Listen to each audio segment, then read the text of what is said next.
So yesterday we studied this. इसको moderate area दिए थे हमने पी टाइप को,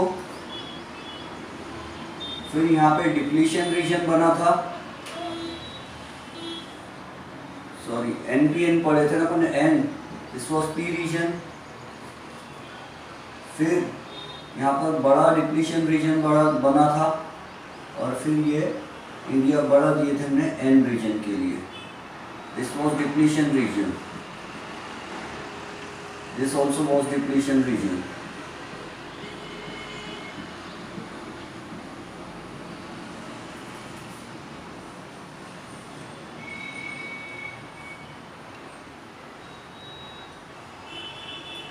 ये कल की पढ़ाई है, याद करो।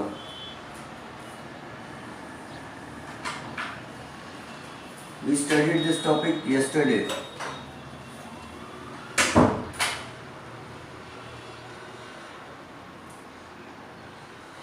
बैटरी एमिटर बेस है,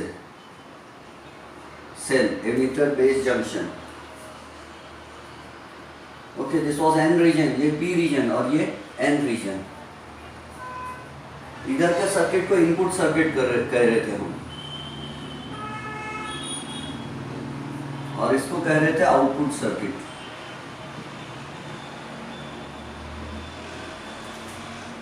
यहां बनाए थे हमने बहुत सारे इलेक्ट्रॉन्स,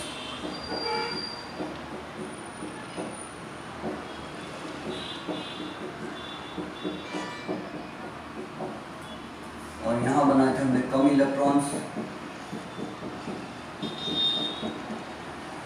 यहाँ बनाए थे हमने होल्स। ठीक है, this was the diagram that we studied yesterday. This was the diagram that we studied yesterday. अब नमनी डाइजेस्ट में कुछ क्वेश्चंस पूछे हैं, एक दो क्वेश्चंस। अगर आपको समझा होगा कल का टॉपिक तो आप ये क्वेश्चंस देने के लायक होंगे, आंसर देने लायक। Why is the base of a transistor made thin and lightly doped? Transistor का बेस जो है वो थिन और लाइटली डोप्ड क्यों होता है? हम डू यू रिमेम्बर, इसको एमिटर कहते हैं, हम कल ही पढ़ाया था। इसको बेस कहते हैं और इसको कलेक्टर कहते हैं। तो जो बेस है ये थिन एंड लाइटली डोप्ड है। लाइटली डोप्ड यानी इसमें इम्प्योरिटीज बहुत कम है। Base reason thin and lightly doped क्यों है? You can give the answer through a voice message also.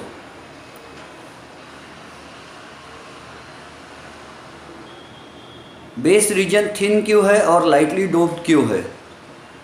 1 mark के लिए क्वेश्चन पूछा है नमनी डाइजेस्ट में, 1 मार्क। बेस रीजन थिन क्यों है और लाइटली डोप्ड क्यों है? उसमें होल्स इतने कम क्यों है? फॉरवर्ड बायस करने से क्या होगा? ठीक है, आपकी बात मानता हूं मैं कि एमिटर बेस जंक्शन को फॉरवर्ड बायस करते, लेकिन फॉरवर्ड बायस करने से क्या होगा? उसको इतना पतला क्यों बनाए पी रीजन को, और उसमें इतने कम होल्स क्यों है? बेस रीजन में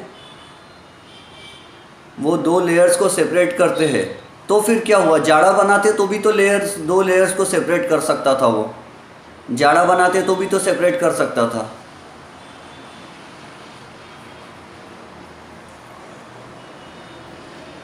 हाँ, वेरी गुड पवन।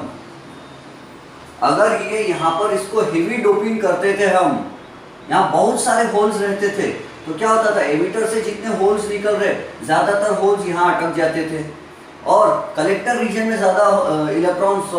ज़्यादातर इलेक्ट्रॉन्स इधर से आके इधर ही अटक जाते थे बेस रीजन में। कलेक्टर रीजन में तो नहीं जा सकते थे ना वो ज़्यादा, दैट्स वाई। चलो कल की कहानी याद करो। फर्स्ट केस में क्या हुआ था? एमिटर से कितने इलेक्ट्रॉन्स निकले थे? 100। एमिटर से 100 इलेक्ट्रॉन्स निकले थे। बेस में कितने इलेक्ट्रॉन्स गए थे? 10। और बेस करंट कितना बना था यहाँ पर? IB कितना बना था? सबसे पहले IB1 10 माइक्रो एम्पियर्स। कैसे पता? माइक्रो एमीटर लगाए थे हमने, है ना। और फिर कलेक्टर में कितने इलेक्ट्रॉन्स गए थे? 90। अगर बेस रीजन ज़्यादा होता तो उसमें 10 इलेक्ट्रॉन्स नहीं रहते थे, ज़्यादा इलेक्ट्रॉन्स यहाँ चले जाते और कलेक्टर में ज़्यादा इलेक्ट्रॉन्स जा नहीं पाते थे। बात समझ में आ गई? ऑडियो क्लियर नहीं है, रुक जाओ मैं माइक लगा देता।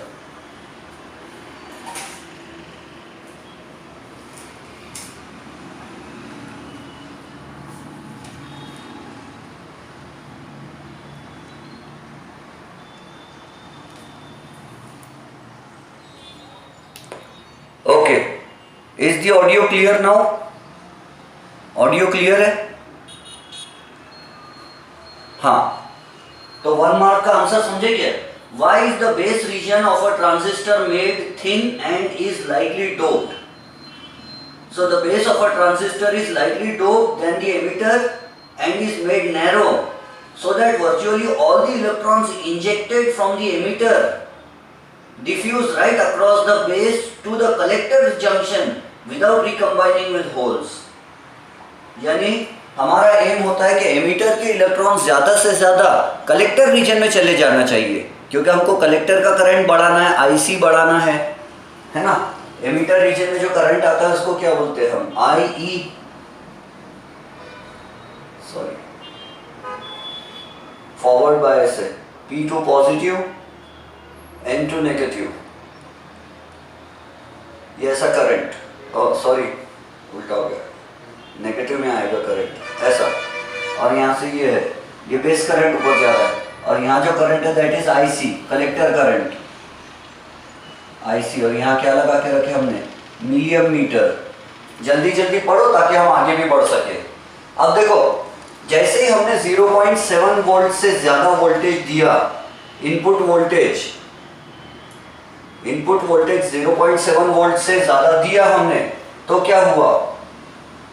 एमिटर बेस वाली सेल में ज्यादा वोल्टेज दिया तो यहां से 100 इलेक्ट्रॉन्स निकले, 100 में से 10 इलेक्ट्रॉन्स रिकम्बाइन हुए होल से। रिकम्बाइन का मतलब कंडक्शन बैंड से फिर से वापस वो वैलेंस बैंड में होल में जाके गिर गए, और 90 इलेक्ट्रॉन्स जो है वो कलेक्टर रीजन में पहुंच गए। कलेक्टर रीजन में ये क्या बनाया मैंने?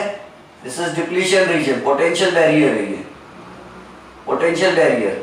अच्छा मुझे बताओ, रेजिस्टेंस ज्यादा कब रहता? रिवर्स बायस में रेजिस्टेंस ज्यादा रहता या फॉरवर्ड बायस में रेजिस्टेंस ज्यादा रहता? रिवर्स बायस में रेजिस्टेंस ज्यादा रहता या फॉरवर्ड बायस में ज्यादा रहता? वेरी गुड, रिवर्स बायस में रेजिस्टेंस ज्यादा रहता। और ज्यादा रेजिस्टेंस रहने के बावजूद हम क्या कर रहे? 10 इलेक्ट्रॉन बेस रीजन में गए, फॉरवर्ड बायस में यहां से 10 इलेक्ट्रॉन इधर गए, लेकिन 90 इलेक्ट्रॉन हमने उधर पास कर दिए, 90 इलेक्ट्रॉन उधर पास कर दिए। इसको ट्रांजिस्टर क्यों कहते हैं? ट्रांजिस्टर का फुल फॉर्म है transfer of resistance. Transfer of resistor यानी जो हाई रेजिस्टेंस वाला रहता है रिवर्स बायस, उसमें हम आईसी भेज दे रहे, इतना सारा करंट भेज दे रहे। जिसका हाई रेजिस्टेंस है हम उसमें ज्यादा करंट पास करवा दे रहे, हमको उसको लो रेजिस्टेंस जैसे बना दे रहे हैं हम। इसीलिए ट्रांसफर ऑफ रेजिस्टेंस, यानी रेजिस्टेंस को हाई से लो वैल्यू में ट्रांसफर कर दिए हमने। So that is why it is called transistor. नाम समझ में आया? नाम समझ में आया? ट्रांजिस्टर क्यों कहते हैं? हाई रेजिस्टेंस को लो रेजिस्टेंस में ट्रांसफर कर दिए हमने। Transfer of resistance is transistor. तो ये था दैट इज बेस विड्थ की, बेस की जो विड्थ है हम वो कम रखते हैं और एमिटर को हेवीली डोप करते हैं बेस से, ताकि एमिटर जल्दी एमिट करे और कॉमन बेस जो गेन है। अच्छा एक और क्वेश्चन है, there is one more question, Why are emitter, base and collector of a BJT doped differently? 2 marks के लिए स्टार वाला क्वेश्चन है। नवनीत में स्टार वाला टेक्सचुअल क्वेश्चन पूछा है कि Why are the emitter, base and collector of a BJT doped differently? इसको BJT बोलते सबको मालूम है ना, बाइपोलर जंक्शन ट्रांजिस्टर। बाइपोलर यानी दो पोल्स हो गए ना, ये एमिटर और ये बेस N एंड P, और इधर ये P एंड N, दो हो गए, दो डायोड बन गए बैक टू बैक। ये N और P एक डायोड बन गया, ये कैथोड ये एनोड, और फिर से ये एनोड और ये कैथोड इधर। तो two diodes are placed back to back, इसीलिए इसको हम बाइपोलर बोलते हैं, दो पोल हो गए। ये एक पोल हो गया और इधर एक पोल हो गया, बायपोलर जंक्शन ज्वाइन किए इन दोनों को, ट्रांजिस्टर। बीजेटी का मीनिंग समझ गए ना, बायपोलर जंक्शन, जंक्शन ट्रांजिस्टर क्यों बोल रहे हैं। तो क्वेश्चन ये है कि एमिटर, बेस और कलेक्टर रीजन की अलग अलग डोपिंग करते हैं। आपको मालूम है एमिटर रीजन कैसा होता है, हेवीली डोप्ड होता है, कल ही समझाया था मैंने। एमिटर रीजन को हेवीली डोप क्यों कर रहे, चलो जल्दी से आंसर दो एक लाइन में। इसका हेवी डोपिंग क्यों कर रहे हैं, वेरी गुड, क्योंकि एमिटर को चार्जेस सप्लाई करना है। एमिटर चार्जेस देगा, एमिट करेगा, देगा, इसलिए इसके पास खुद के पास बहुत सारे चार्जेस होना जरूरी है। और इसका एरिया कैसा रहेगा, मॉडरेट। एरिया मॉडरेट रहने से क्या होगा, डेंसिटी ऑफ चार्जेस बढ़ जाएगी, प्रेशर नेगेटिव नेगेटिव में आपस में प्रेशर बढ़ेगा और ये सेल का भी नेगेटिव प्रेशर पीछे से आएगा तो जल्दी से भगाएगा ये धक्का मार के, इसलिए। तो इसका एरिया मॉडरेट है, लेकिन डोपिंग सबसे हेवीएस्ट डोपिंग है, हेवीएस्ट डोपिंग करे इसकी। और कलेक्टर रीजन की लाइट डोपिंग इसलिए करे क्योंकि इसको लाइट यानी मीडियम डोपिंग लिखता हूँ, लाइट नहीं लिखना चाहिए, मीडियम डोपिंग, क्योंकि इसको ओनली इलेक्ट्रॉन्स को कलेक्ट करना है। अगर इसकी हेवी डोपिंग करते तो यहाँ नेगेटिव नेगेटिव चार्जेस जो एमिटर के इलेक्ट्रॉन्स आते तो इतना प्रेशर बढ़ जाता कि वापस जाने का काम ना हो जाए कहीं। तो इसको हेवी डोपिंग कर दी है, सॉरी मॉडरेट डोपिंग कर दी है उन्हें कलेक्टर रीजन की। और बेस का तो अभी अपन डिस्कस कर चुके हैं कि बेस की डोपिंग लाइट करते हैं, ठीक है।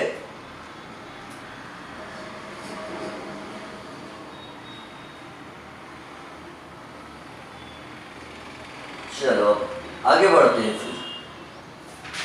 अब इसका कैरेक्टरिस्टिक समझा देता हूं मैं। बताओ इसको इनपुट सर्किट क्यों कह रहे, यहां से पहले 100 इलेक्ट्रॉन्स निकले, इधर कितने गए 10, होल में कितने गए, 1 सेकंड में 10 इलेक्ट्रॉन गए और बाकी 90 उधर चले गए। ये कहानी समझ में आई थी सबको। एमिटर ने कितने इलेक्ट्रॉन्स रिलीज किया था, अरे यार ये ब्लर हो रहा, गूगल मीट पे भेजू क्या, गूगल मीट पे भेजू लिंक,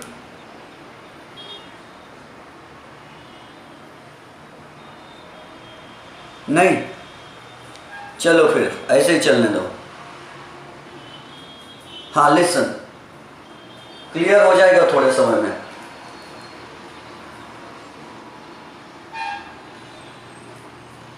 तो लिसन, जैसे ही हमने 0.7 वोल्ट से ज़्यादा दिया तो ये फॉरवर्ड बायस हो जाता है, जंक्शन बैरियर ब्रेक हो जाएगा और यहाँ से मान लो सबसे पहले निकले 100 इलेक्ट्रॉन्स। 100 इलेक्ट्रॉन्स में से 10 इलेक्ट्रॉन्स यहाँ गिरेंगे होल्स में और होल्स में से गिर के ये बैटरी उनको खींच लेंगे, ये सेल उनको खींच लेगा और 90 इलेक्ट्रॉन्स जो है वो इधर जाएंगे। अब क्यों जाएंगे ये मैंने कल समझा दिया था, माइनॉरिटी चार्ज कैरियर समझ के उनको जाने देते हैं क्योंकि माइनॉरिटी को जाना अलाउड है, माइनॉरिटी को जाना अलाउड है। अब उसके बाद फिर सेकंड केस में हमने कितने इलेक्ट्रॉन्स एमिटर ने रिलीज किया, 200, उसमें से 20 इलेक्ट्रॉन्स कहाँ गए, सेकंड केस में 200 रिलीज किया, यहाँ 20 इलेक्ट्रॉन्स थे और वो भाग गए, जमा नहीं रहते, 20 इलेक्ट्रॉन्स जमा नहीं रहते। ये यहाँ नहीं लिखता हूँ, मैं काम करता हूँ साइड में लिखता हूँ। 20 इलेक्ट्रॉन्स थे बेस में, फिर बेस से भाग गए वो कहाँ, ये छोटे सेल में, और 180 इलेक्ट्रॉन्स इधर चले गए, 180 इलेक्ट्रॉन्स इधर चले गए। सिर्फ एक ही लिखता हूँ, 100, 10 और 90। तो उधर आईसी ज्यादा हो गया। फिर नंबर 3, जब हमने 300 इलेक्ट्रॉन्स रिलीज किए तो 30 इधर गए, 270 इलेक्ट्रॉन्स कलेक्टर रीजन में गए, यस बोलो। नंबर 4, 400 इलेक्ट्रॉन्स निकले एमिटर से तो 40 जाएंगे समझो बेस रीजन से और कितने बचते फिर 360 इलेक्ट्रॉन जाएंगे कलेक्टर रीजन में। ये बात किसी को समझ में आई क्या, कल समझा दिया था ये मैंने, लेक्चर नंबर 5B में समझा दिया था, आज का 6th लेक्चर है। हाँ वेरी गुड। अब देखो हम ग्राफ ड्रॉ करने जा रहे हैं, now we are going to draw the graph. और ग्राफ को इस चैप्टर में हम क्या कहते हैं, कैरेक्टरिस्टिक। इनपुट सर्किट इसको क्यों कहते हैं, अगर मैं IB बंद कर दूं तो क्या होगा, अगर मैं IB बंद कर दूं तो क्या होगा, अगर मैंने IB का ही सर्किट बंद कर दिया तो क्या होगा, IC रहेगा कि नहीं रहेगा, यस यस रिकॉर्ड हो रहा है। ब्लर हो रहा है, आपको नहीं दिख रहा है?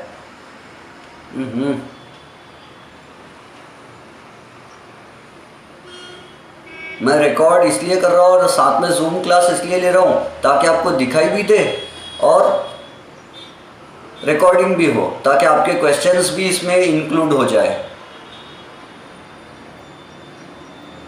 गूगल मीट पर लिंक भेजता हूँ, गूगल मीट पर। सो फॉरवर्ड बायस कैरेक्टरिस्टिक्स हमको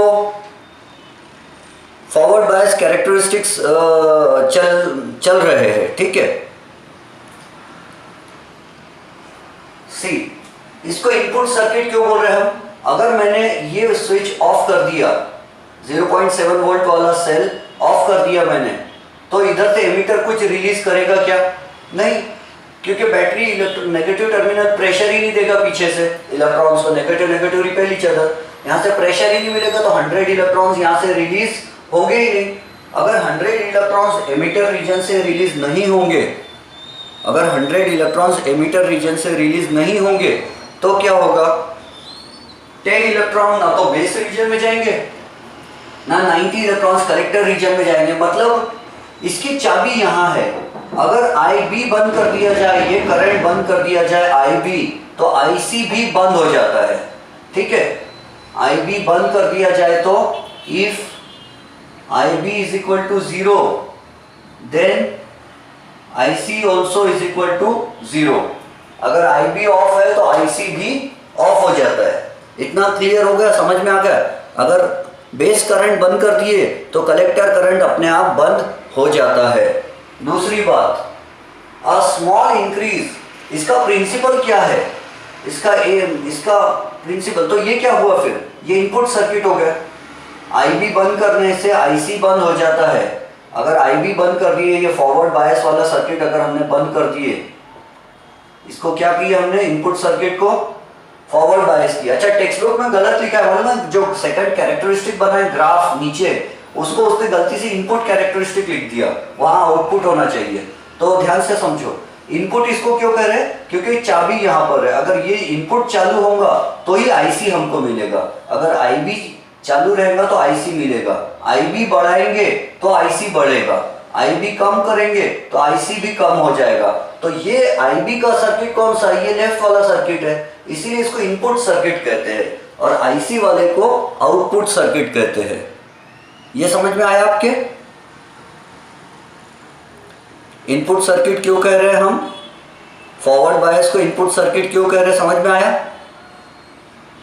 क्योंकि यहाँ पे IB डिपेंड करता है। फीडबैक दो स्टूडेंट्स, इनपुट सर्किट क्यों बोल रहे हैं? हाँ, बहुत खतरनाक ब्लर हो रहा। अरे ये तो बहुत गजब फीडबैक हुआ। Okay, very blur. यार ये तो मेरा सिलेबस पीछे रह जाएगा इसमें, तो इस चक्कर में कुछ भी नहीं दिख रहा। जाने दो, आप एक काम करो, आप लोग अपना गूगल मीट बंद कर दो। So listen students, we call it input circuit because अगर हमने IB बंद कर दिया, ये जो सर्किट है इतना जो पार्ट है इनपुट फॉरवर्ड बायस वाला, अगर हमने IB बंद कर दिया तो IC भी बंद हो जाएगा। क्योंकि IB बंद होगा तो यहाँ से 100 इलेक्ट्रॉन्स आगे जाएंगे ही नहीं, 100 जाएंगे ही नहीं तो 10 इधर आएगा ही नहीं। 10 माइक्रो एम्पियर करंट भी IB बंद हो जाएगा, और 90 मिली एम्पियर जो करंट मिल रहा है IC वो भी बंद हो जाएगा। इसलिए IB के ऊपर डिपेंड करता है कि IC चालू रहेगा या नहीं रहेगा। और IB किस सर्किट का पार्ट है? इनपुट सर्किट का पार्ट है, इसीलिए इसको हम इनपुट सर्किट कहते हैं। और IC को आउटपुट सर्किट वाला, ये इधर का जो राइट हैंड का है रिवर्स बायस वाला, इसको हम कहते हैं आउटपुट सर्किट, क्योंकि यहाँ हमको आउटपुट मिल रहा है। अ स्मॉल, इसका प्रिंसिपल क्या है? A small change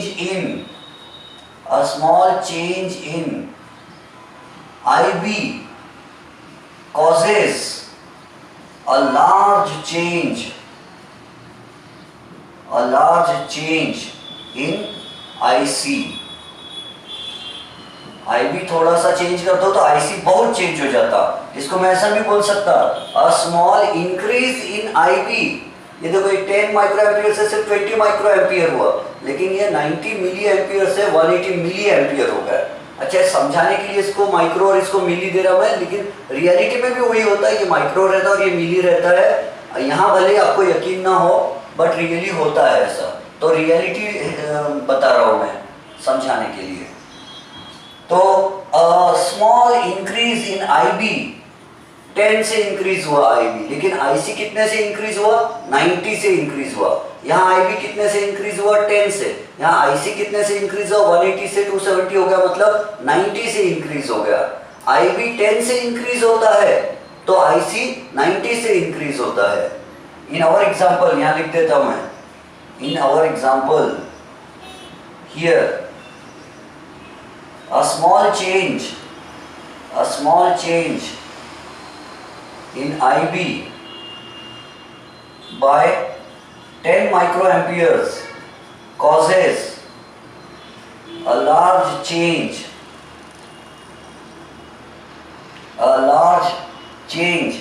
in IC by 90 milliampere, है ना। तो ये इसका प्रिंसिपल है। थोड़ा सा आईबी चेंज कर दो तो आईसी बहुत ज्यादा चेंज हो जाता है। अब मैं ये मिटाता हूं और यहाँ पर हम इनपुट कैरेक्टरिस्टिक ग्राफ बनाएंगे। इनपुट कैरेक्टरिस्टिक का मतलब होता है कि हर बार वही ग्राफ मिलता है, इसलिए उसको कैरेक्टरिस्टिक कहते हैं। कैरेक्टरिस्टिक का मतलब होता है जो चीज हर बार वही रहती, सेम रहती हर बार। तो दुनिया भर के लोग प्रैक्टिकल कर रहे हैं ट्रांजिस्टर पर, सबको हर बार यही ग्राफ मिलता है, रिजल्ट हमेशा यही आता है, इसीलिए इसको कैरेक्टरिस्टिक बोलते हैं, typical. So forward characteristic input circuit का, this is input characteristic. Input characteristic का मतलब यहाँ पर है ग्राफ। और इनपुट ग्राफ कैसा है? Forward bias. यहाँ ले लेंगे हम वोल्टेज, और कौन सा वोल्टेज ले रहे हैं हम? Input voltage. ये वाली बैटरी, इसका नाम EB दिया है, मुझे देखना है तो टेक्स्ट बुक ने क्या नाम दिया है इसको। इनपुट कैरेक्टरिस्टिक में लेट मी सी, VCE नाम दिया है उन्होंने, ये लो। CE से तो स्टूडेंट्स कंफ्यूज ना हो जाए, एमीटर कलेक्टर ना समझ ले।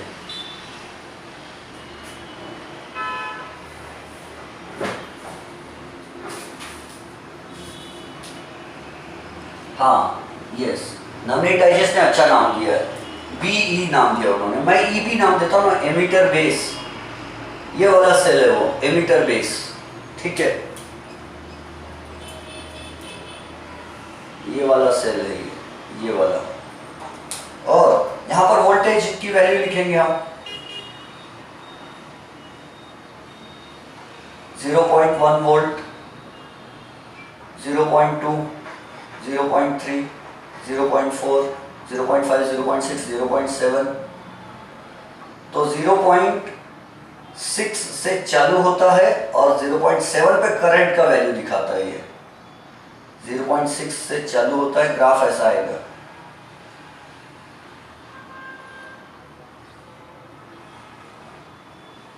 ऐसा, और ये ऐसा होगा। डायरेक्टली प्रोपोर्शनल,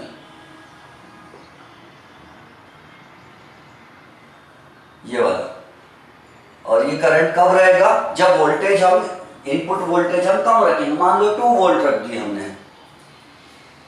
हमने इसको, उस समय जो है VCE को 2 वोल्ट रखे, VCE को 2 वोल्ट रखे हमने, कलेक्टर एमीटर 2 वोल्ट, ये वाला VCE कलेक्टर एमीटर, उसको 2 वोल्ट पर रखे। और अगर उसको 3 वोल्ट पर रखेंगे तो क्या होगा? तो ग्राफ जो है वो थोड़ा और दूर जाएगा, मतलब we will get a graph like this, ऐसा मिलेगा। और ये मिलेगा 3 वोल्ट पे, ये मिलेगा 3 वोल्ट पे, यानी यहां से 100 इलेक्ट्रॉन्स आ रहे हैं और इसका वोल्टेज बढ़ाएंगे तो 100 में से ज्यादा इलेक्ट्रॉन्स ये खींच लेगा और करंट बढ़ेगा। And along the y axis क्या रख रहे हैं हम? Along the y axis we are taking base current in microamperes. We are taking base current IB in microamperes. I hope आपको ये समझ रहा होगा, ध्यान से समझो। इसका वोल्टेज हमने 0.7 थ्रेशोल्ड वोल्ट है, ये वोल्टेज 0.7 पे थोड़ा करंट आया, 0.8 पे और ज़्यादा आएगा। हाँ, ये ग्राफ डायरेक्टली प्रोपोर्शनल है तो थोड़ा ऐसा जाना चाहिए। 0.8 वोल्ट पे ऐसा है, 0.9 वोल्ट पे ये रहेगा, 0.1 पर ऐसा, सॉरी 1 वोल्ट पे ऐसा रहेगा, 1.1 पे और बढ़ेगा, 1.2 पे और बढ़ेगा, 1.3 पे और बढ़ेगा। और यहाँ पर ये देखो, ये 0.7 पर है, 0.8 पर और ज़्यादा रहेगा करंट, 0.7। ये भी वैसे रहेगा, 0.9 पर और ज़्यादा रहेगा, ये और ज़्यादा रहेगा, ये और ज़्यादा करंट रहेगा, ये और ज़्यादा और ये और ज़्यादा रहेगा। So this is it. 3 volt पर ज़्यादा करंट मिलेगा हमें, लेकिन एक बात है कि इनका थ्रेशोल्ड वोल्टेज जो है ये 0.7 के आसपास में, 0.7 रहेगा फॉर सिलिकॉन सेमीकंडक्टर, सिलिकॉन के लिए। और वैसे भी ये ग्राफ कैसा है, forward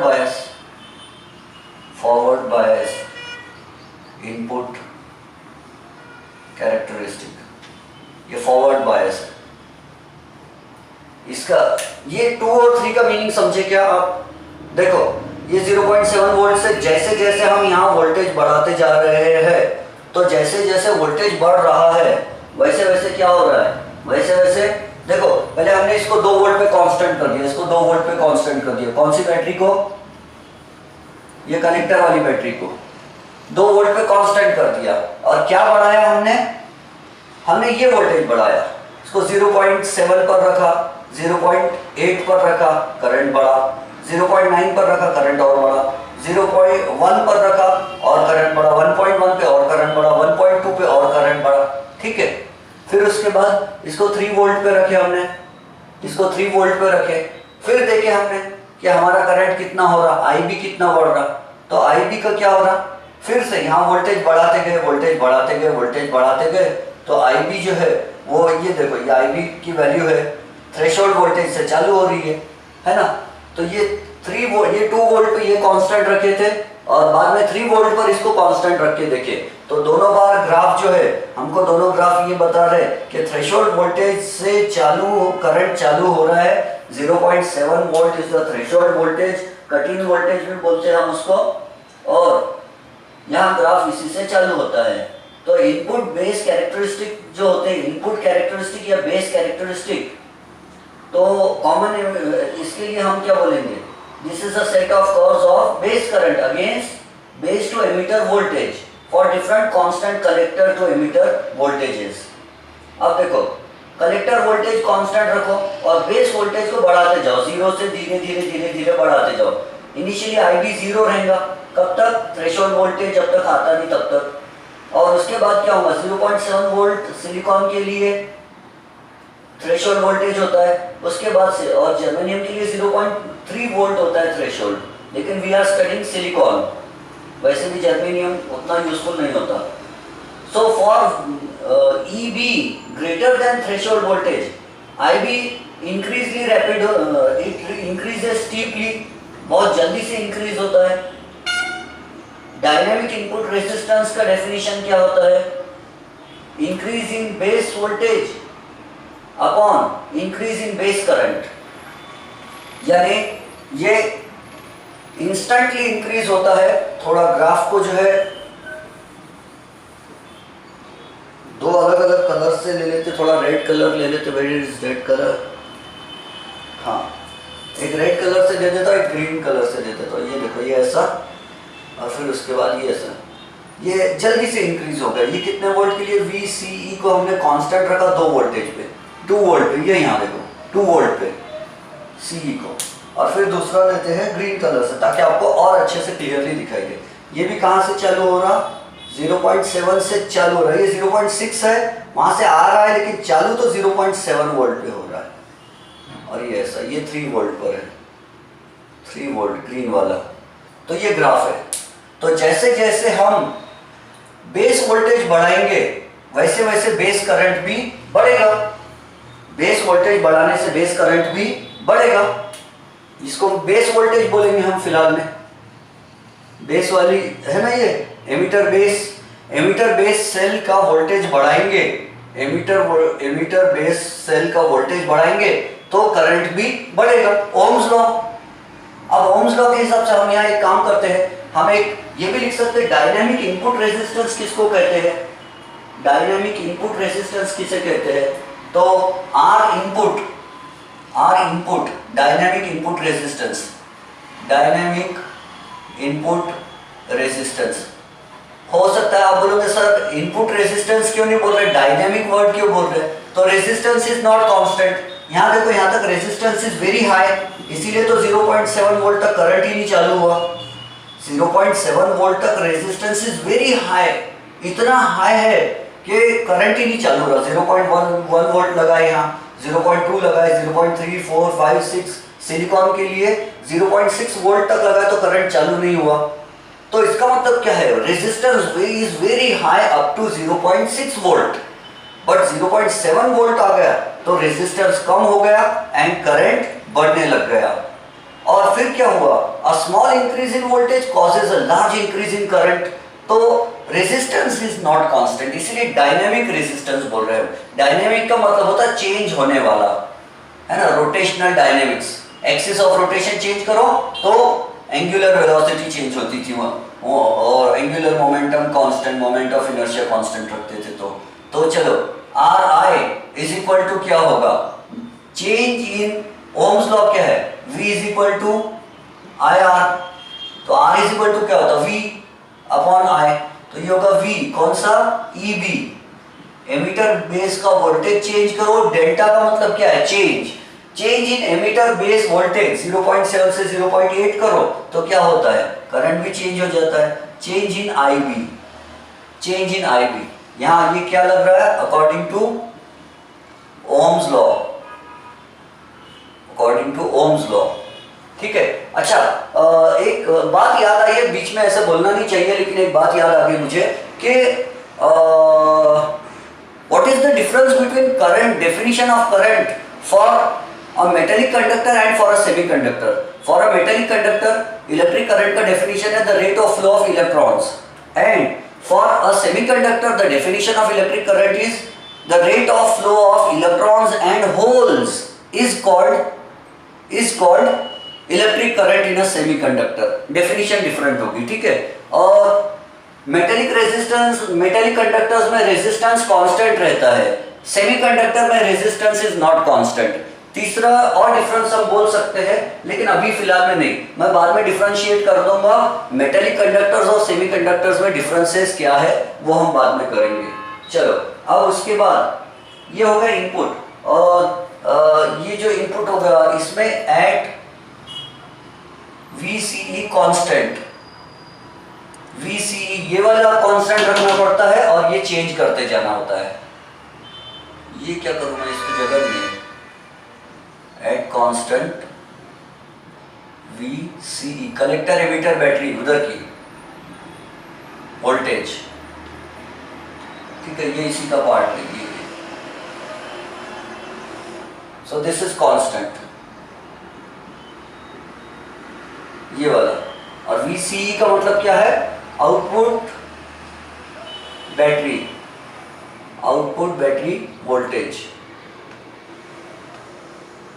output battery voltage constant रखना है। इसका ग्राफ से कोई रिलेशन नहीं है, रिलेशन नहीं मतलब ये VCE कांस्टेंट रखे तो रेड वाला ग्राफ मिला, VCE 3 वोल्ट पे कांस्टेंट रखे तो ग्रीन वाला ग्राफ मिला। यहाँ जो ग्राफ में जो चेंजेस हो रहे हैं वो ये वैल्यूज इसकी ग्राफ की नहीं है, ये उधर की है। कंफ्यूज मत होना, अगर कंफ्यूजन लगे तो मुझसे पूछना है डाउट आपको, आपके पास मेरा नंबर है, never hesitate in asking questions. चलो, अब मैं आउटपुट कैरेक्टरिस्टिक्स पढ़ाता हूँ आपको, आउटपुट कैरेक्टरिस्टिक्स पढ़ाता हूँ, वो बहुत ज़्यादा इंपॉर्टेंट है, इसको मिटा रहा हूँ।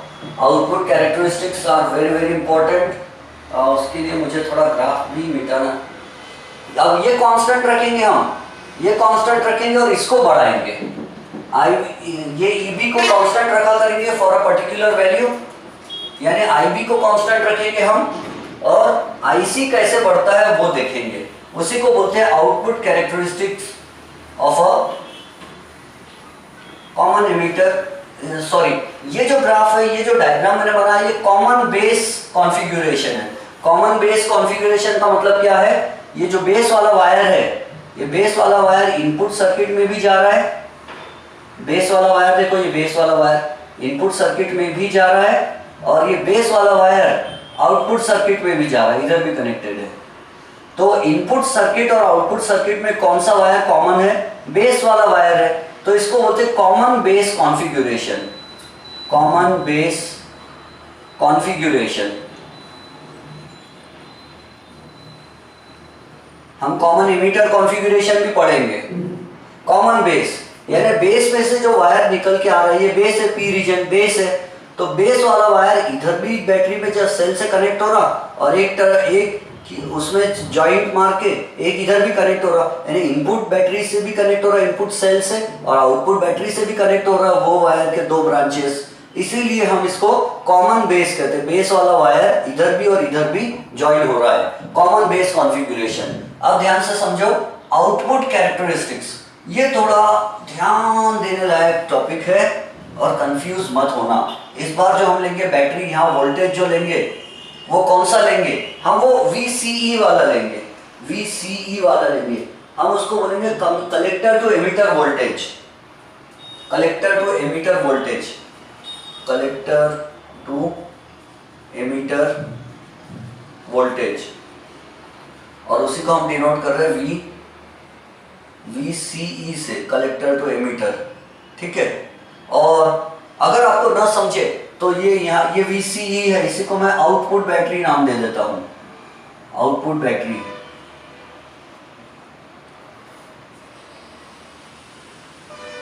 आउटपुट बैटरी, इसका वोल्टेज बढ़ाएंगे हम, और VBE जो है उसको कांस्टेंट रखेंगे, एक एक वैल्यू पे कांस्टेंट रखेंगे, बाद में समझाता हूँ मैं।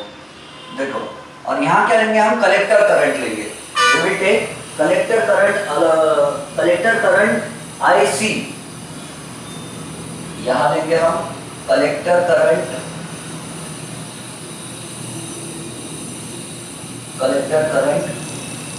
IC इन मिली एम्पियर्स, क्योंकि हमको मालूम कलेक्टर करंट मिली एम्पियर्स में मिलता है।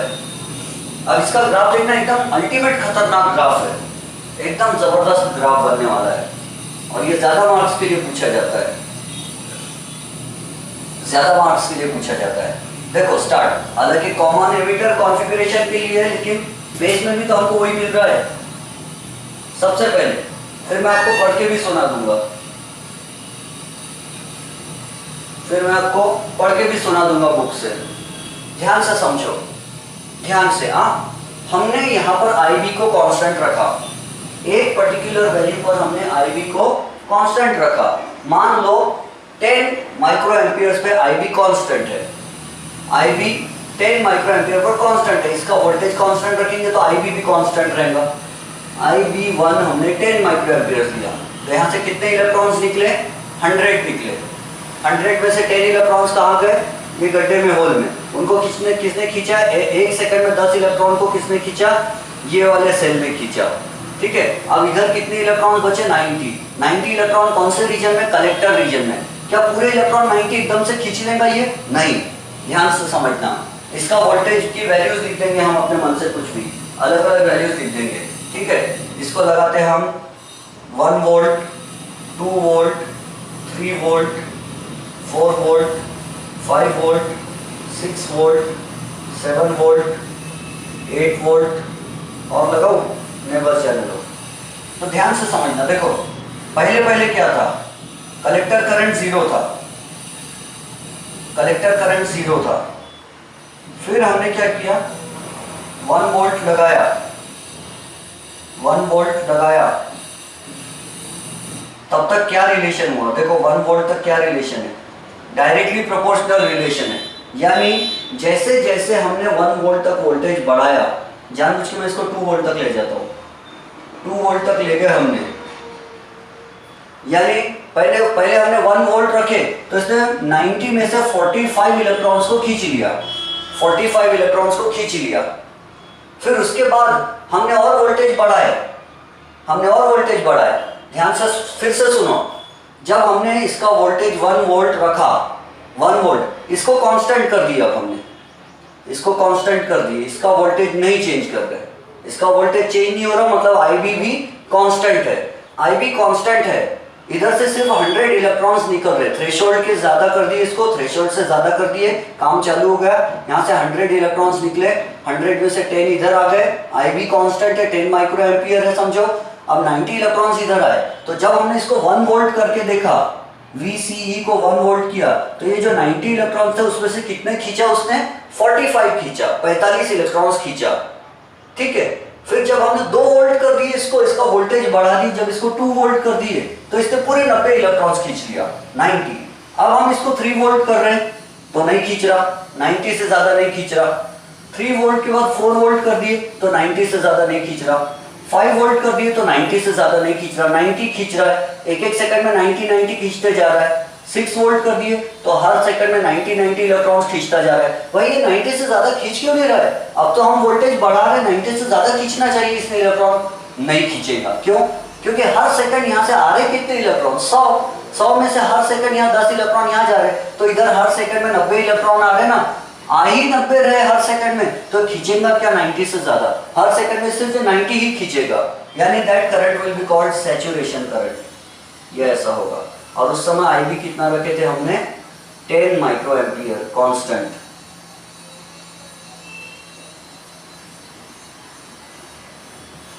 माइक्रो एम्पियर IB कांस्टेंट रखे थे हमने, IB 10 था, तो हर सेकंड में 90 इलेक्ट्रॉन खींचता गया। ये ग्राफ समझा? यहाँ तक डायरेक्टली प्रोपोर्शनल है, जैसे जैसे वोल्टेज बढ़ाए तो 45 इलेक्ट्रॉन खींचा, और फिर बाद में 2 वोल्ट कर दिए तो 90 इलेक्ट्रॉन खींचा। अब वोल्टेज बढ़ाते भी जा रहे तो नहीं खींचा। अब चलो, ये IB 1 था, हमने अब क्या किया, IB 2 कर दिया, IB 2 कर दिया। तो IB 2 करने से क्या होगा, IB 2 इसका वोल्टेज बढ़ा दिया और बढ़ा के कांस्टेंट कर दिए, थोड़ा सा बढ़ा दिए फिर कांस्टेंट कर दिए, यानी IB बढ़ गया। ये वोल्टेज बढ़ने से IB बढ़ेगा, और IB अब कितना हो गया, बेस करंट कितना हो गया, 1 सेकंड में 20 माइक्रो एम्पियर्स, यानी 1 सेकंड में 20 इलेक्ट्रॉन यहाँ आ रहे। जब 1 सेकंड में 20 यहाँ आ रहे तो उधर कितने जा रहे, इधर से निकल रहे कितने, 200 इलेक्ट्रॉन्स, उसमें से यहाँ कितने जा रहे 20, और इधर कितने जा रहे 180 इलेक्ट्रॉन जा रहे हैं। तो 180 इलेक्ट्रॉन में से ये क्या करेगा, 180 इलेक्ट्रॉन्स में से ये क्या करेगा, तो 180 इलेक्ट्रॉन्स में से ये 1 वोल्ट पे तो 45 ही खींचता है, 1 वोल्ट पे 45 खींचा, 2 वोल्ट पे 90 खींचा, 2 वोल्ट पे 90 खींचा, 3 वोल्ट पे और 45 खींचा, 135 हो गए। 4 वोल्ट पे ले गए इसको, 4 वोल्ट पे ले गए तो फिर उसने पूरे 180 इलेक्ट्रॉन्स खींच लिया, ठीक है। 2 वोल्ट पे कितने इलेक्ट्रॉन्स खींचा उसने, 90 खींचा। 1 वोल्ट पे कितने खींचा, 45 इलेक्ट्रॉन खींचा। ये एग्जाम में इलेक्ट्रॉन मत लिखना, 90। फिर उसके बाद 3 वोल्ट किए तो कितने खींचा, 135 इलेक्ट्रॉन्स खींचा। फिर 4 वोल्ट पे किए तो कितने इलेक्ट्रॉन खींचा, 180 इलेक्ट्रॉन्स खींचा। और उसके बाद अगर वोल्टेज बढ़ा रहे तो अब नहीं खींच रहा। और ये IB इस बार क्या कर दी हमने, IB 2 कर दी, 20 माइक्रो एम्पियर्स कर दी, ऐसा। और यहाँ पर भी लिख देता हूँ, देखो 1 वोल्ट पे 45 इलेक्ट्रॉन खींचा था, 2 वोल्ट पे 90 इलेक्ट्रॉन्स खींचा था इसने, 90। और इसके बाद कितने इलेक्ट्रॉन खींचा, 90 इलेक्ट्रॉन। IC कांस्टेंट, IC भी कांस्टेंट हो गया, ये सैचुरेशन करंट है, IC कांस्टेंट हो गया यहाँ पर, 90 इलेक्ट्रॉन पर सेकेंड। यहाँ पर क्या हो रहा, 180 electron per second, 180 electron per second, यानी IC कांस्टेंट है, IC कांस्टेंट हो गया यहाँ, ये IC कांस्टेंट हो गया। इतना ऐसा ग्राफ एग्जाम में आप नहीं बनाना, आपको सिर्फ ग्राफ बनाना है, मुझे समझाना है इसलिए मैं ऐसा लिख के बता रहा हूँ, हर बार वैसे ही हुआ। फिर थर्ड ग्राफ, तीसरी बार और वोल्टेज बढ़ाए हमने, IB को कर दिए हमने, अब हम IB3 कर दिए और इसको कर दिए 30 माइक्रो एम्पियर्स। IB3 कर दिए 30 माइक्रो एम्पियर्स। तो अब ग्राफ क्या होगा, कहाँ से ले जाओ यार, बढ़ाने के लिए जगह ही बची, इधर ये लिख के रख दिया मैंने। दूसरे कलर से 4 होगा ना, अब ये ले जाएंगे हम 270 वाला, और यहाँ से कितने इलेक्ट्रॉन्स निकल रहे, 300, 30 इधर आ रहे, 30 इधर आ रहे, इधर कितने जा रहे, 270। 270 के लिए कितना लगेगा, 45, 45 का टेबल कितने बार पढ़ना पड़ेगा, 45, 2 जा 90, 6 जा होगा। तो ठीक है, यानी 6 वोल्ट तक ले जाना पड़ेगा हमको, 6 वोल्ट तक सीधा कर्व ले जाएंगे हम, डायरेक्टली प्रोपोर्शनल, 6 वोल्ट तक डायरेक्टली प्रोपोर्शनल ले जाएंगे ये, और उसके बाद से फिर ये लो भैया सीधा कर्व ऐसा, 45 पे वही, 90 पे वही, 135 3 वोल्ट पे, 4 पे 180, 5 पे कितना भी, और 6 वोल्ट पर IC is equal to 270 electrons per second, 270 electron per second, 270 electron per second. और ये कब हो रहा है ऐसा, ये कब हो रहा है, जब IB को हमने रखा, IB3 को रखा हमने 30 माइक्रो एम्पियर्स पर, 30 माइक्रो एम्पियर्स पर रखा, तब ऐसा हो रहा है। बस मैं 3 ही बनाता हूँ। तो दिस इज, ये जो कर्व है इसको कहते हैं output characteristic curve, output characteristic curve. और अब ये मैं 300 400 ये वाली चीजें मिटा देता हूँ, ये आपको